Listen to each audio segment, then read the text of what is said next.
Hey, what's good? Thanks for pressing play on another Pay Me No Mind Sports and Entertainment podcast. I'm the host of the podcast, Wood. I just wanted to finish up my recaps of season two of Starz Originals Counterpart, starring J.K. Simmons.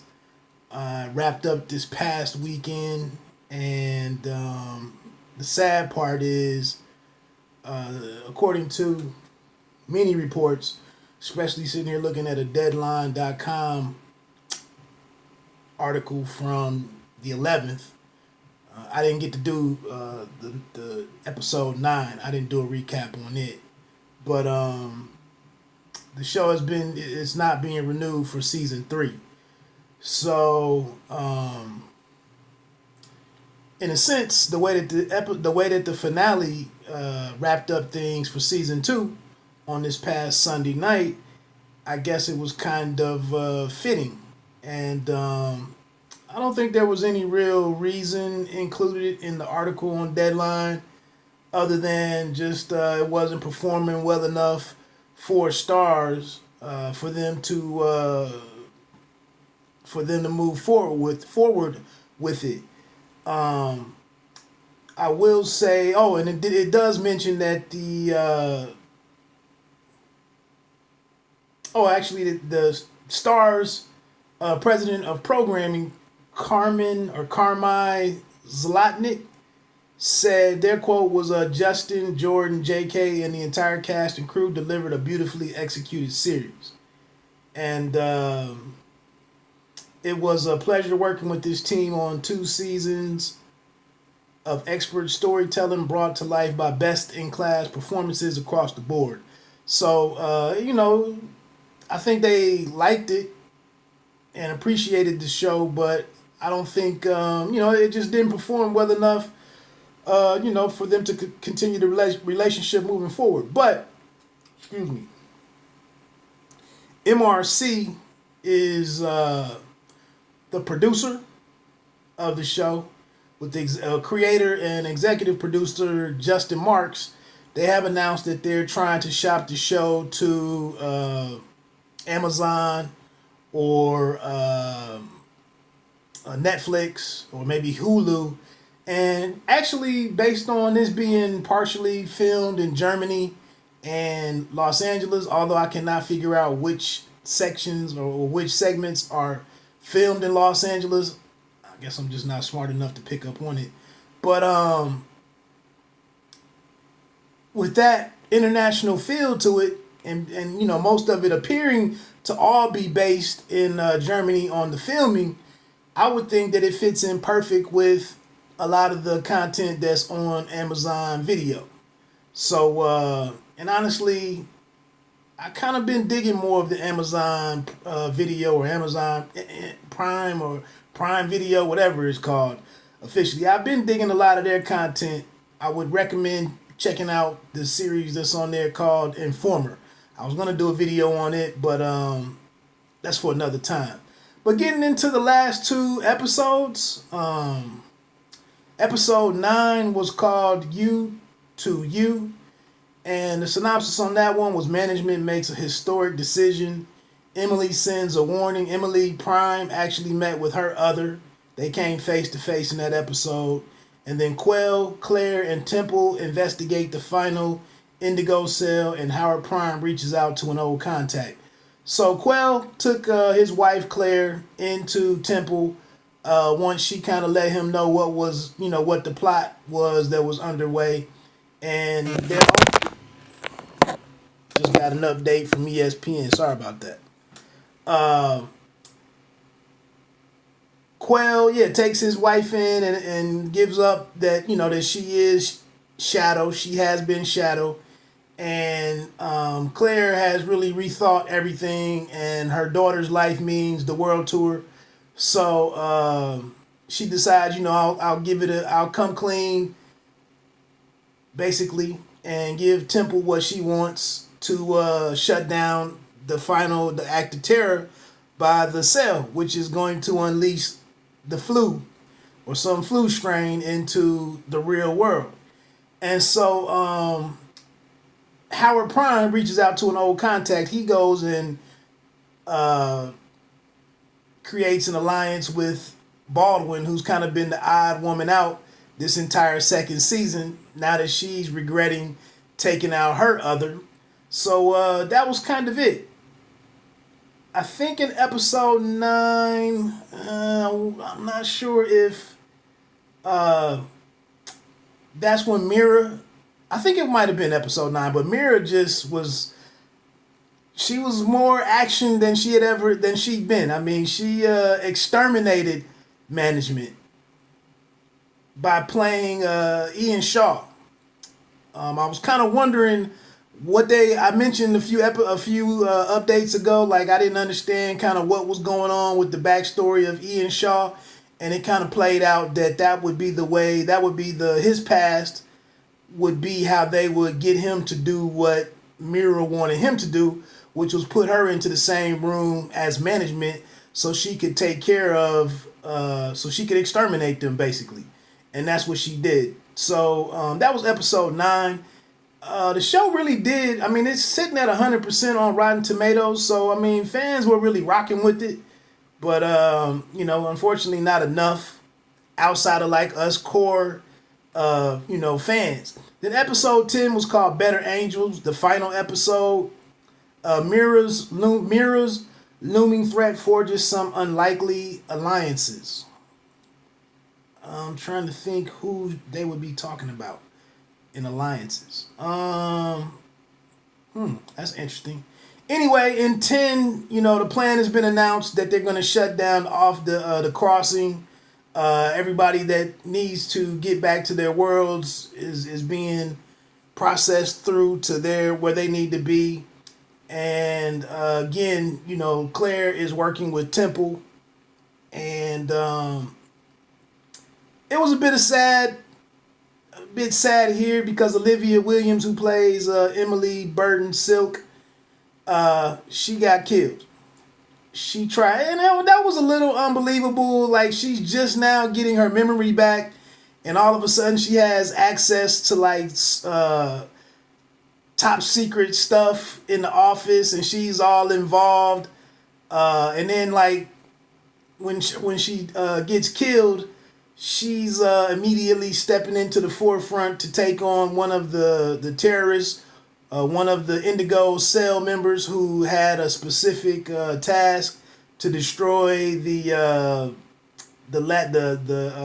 cottage where they did the final steps, I guess, of the planning. I guess that was her job, was to blow that up and destroy all evidence or whatever.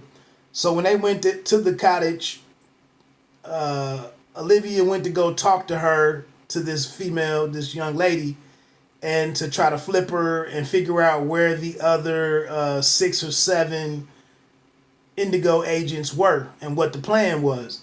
Of course, the girl was gonna go with her, but then at the last minute, she decides to carry out her suicide mission and explode or blow up the cottage.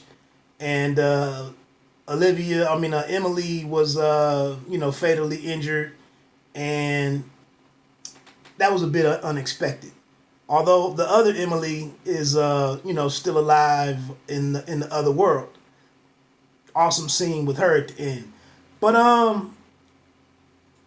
very quickly it goes to J.K. Simmons ends up Howard Prime gets some information from Emily as she's being transported to the hospital, which is actually some information that she was able to extract from the young lady before she committed suicide.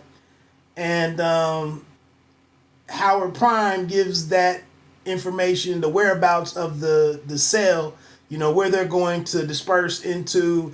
Actually, they've put the flu virus inside of them, and then they're just going to go live amongst these different cities and spread the virus by just interacting with people, was the plans. They all had metropolitan areas to go live and, infect people. So Howard Alpha goes and meets them at this, I don't know if it was the airport or a train station, but he takes all of them. He exterminates them basically the same way that Mira took out management. So it was good to see Howard Alpha really get back into what I thought he might have been doing all throughout season 2. The last couple episodes was really where Howard Alpha got back in the game, and so that's that. The threat was eliminated, and then we get back on to the close it out on the other side. In Ian Shaw releasing Mira to go kill management, as he dropped off Mira after she had killed them, once he took her to go meet up with her, rendezvous with her team, he actually put a tracking device. I forgot to say, after I've given all this away, spoiler alert, after he drops her off at the rendezvous spot, he puts a tracking device on the suitcases that she's using that management has been using all this time. And then he leaves a message with Emily Alpha that, I know I messed up by releasing Mira, and I know, and the way that they got him was Mira knew that he was the number one guy and that he would be left alone to guard her. And as they're sitting in there while she's in the cell, of course his cell phone rings, and remember, Ian Shaw is really from the regular world, but he was sent over there. His wife in the real world was killed, and then he was sent over there. So that's what the foreshadowing did. It sets all of this up. So in the other world, Mira had her team go and kidnap basically Ian's wife, his wife in the other world, who he doesn't have any relationship to, but he's been spying on her all season because he would love to rekindle that relationship, although that's not his real wife because she was killed. So Mira uses that as her card to get him to do what she wanted him to do. So if you're not confused, then maybe that's why this show didn't work, because it takes a lot to explain it and understand it. But it's very simple, really. But like I said, Shaw was not able to allow them to kill her, even though that's not his wife in this world. And he puts the tracking device on there. Emily goes and meets Mira in her apartment. And I believe earlier in season 2, or was that season 1? I forget when it was, but Mira needed to do something, or Indigo needed to do something to Emily Alpha, and they put some kind of drug on her light switch that when she touched the light switch, she was pricked by something, and it inserted some kind of drugs in her, and she OD'd, and it actually made it look like she had passed away. But that's what happened earlier in the series. So now here to close the show, Mira comes back to her apartment. She thinks that her whole plan has worked out, that the crossing is sealed, and the two worlds will forever be separated. She comes in and hits her light switch, and then she notices that she has a prick on her finger. And so she walks around the corner, and Emily is sitting on the couch with her legs crossed, pistol drawn, and says, sit on down. And in about 90 seconds or so, Mira falls down on the floor dead. So Mira's eliminated. The whole cell was eliminated. Spencer was in custody. He has his one-on-one moment with Peter Quayle, Claire's husband. Let me see, I'm getting ready to wrap this up. Oh, and then the final scene, which I knew all along, Yannick, Mira's father, she let him go in episode after she killed, or before she killed, I don't remember at this point. She just tells him, hey, go to your daughter. She's still alive. Go to her. And so that was a signal. I mean, it's not rocket science, but he was carrying, she had already, actually, now that I think about it, they showed it. When she had first taken him from Echo, from the dark side, she had injected him with something and he woke up. Well, of course, it was the flu virus that she gave him. So they show him walking his granddaughter to the local park or green space. and he starts looking down, and he has bruises or or bruises or skin discoloration, and then something's going on with his veins, and actually he might have something stronger than the flu. Uh, and then he falls or he kills over and dies in this park, and then it just leads you to believe that from there would lead into the season 3 that we will never see. So, in a nutshell, I guess if you split this in half, it would have been 2 8-minute videos, I guess, for last week and this week. But that's kind of where it's at. I'm hopeful that the show gets picked up. I think I think it's a thoughtful show. I told you earlier in the season, through maybe the first 6 or 7 episodes, I was kind of cool on what was happening because it was setting up a lot of stuff. Obviously, as I just mentioned, a lot of things were being set up. A lot of backstory was being elaborated on and put on camera for you to understand the origins of the crossing and everything, and then why Mira was dead set on what she was doing, how she had been turned to be such a ruthless terrorist, basically. And I think one of the stars from the show was Temple, Naya Temple. I don't have her pulled up, but the lady from Get Out. I think her stock probably will rise from this. Of course, J.K. Simmons, he probably will play a large part in whether or not the story is revived, in another space. But, for all of us that really appreciated the show, I guess, and obviously there hasn't been any responses on any of these videos. So maybe it's not a series that a lot of people are passionate about, but I did really appreciate it. I really enjoyed it. I'm sad to see that, although, like I said, in 2 seasons where it's leaving off, it's not a bad spot to leave it. I was kind of, if you look at who we lost, like I said, Emily Prime being killed. It'd have been difficult for the show to go on, kind of without her role.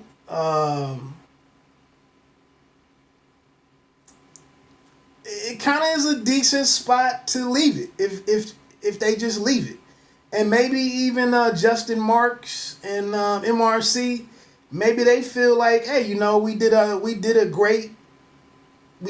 had a great project. We told it in a really good fashion. I mentioned this in the earlier video, or maybe in the season preview. I mentioned that one thing that I really respected about it, not to be a prude or anything, but I like that there wasn't a lot of senseless, like, I need something to happen in the script, so we just show some TNA and a sex scene and we make it happen. That's how we flip somebody. It was a lot more thoughtful than that. I don't think it was virtually nudity free for the most part. So I thought that it was a solid show. I really enjoyed it. The premise was great. Season 1 was still binge worthy and excellent. Season 2 was a slight drop off, but a great payoff at the end. And hey, if you appreciated the show and have any thoughts about it leaving, or any prediction of whether or not it will resurface, feel free to shout it out, or holler at me in the comments. And like I said, and then in the comment section, I want to say was it the Deadline article? It was some really great comments of the fans that do like the show and love this show.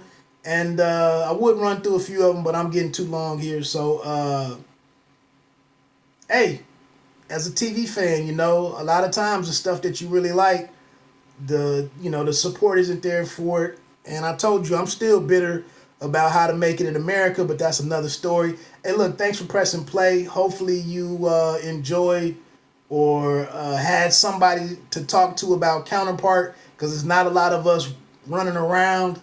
So hopefully I'll try to tag this and drag some people to it. We can have a conversation here if you should so choose to do. Like I said, my name is Wood, and please hit that. Please become a subscriber if you want to talk about some other shows in the future. Hit the like button if you thought the recaps of the final 2 episodes of the series was okay. Like I said, it's not rehearsed, it's not written, and I'm running late on that.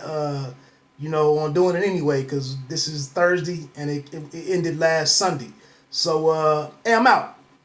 Peace.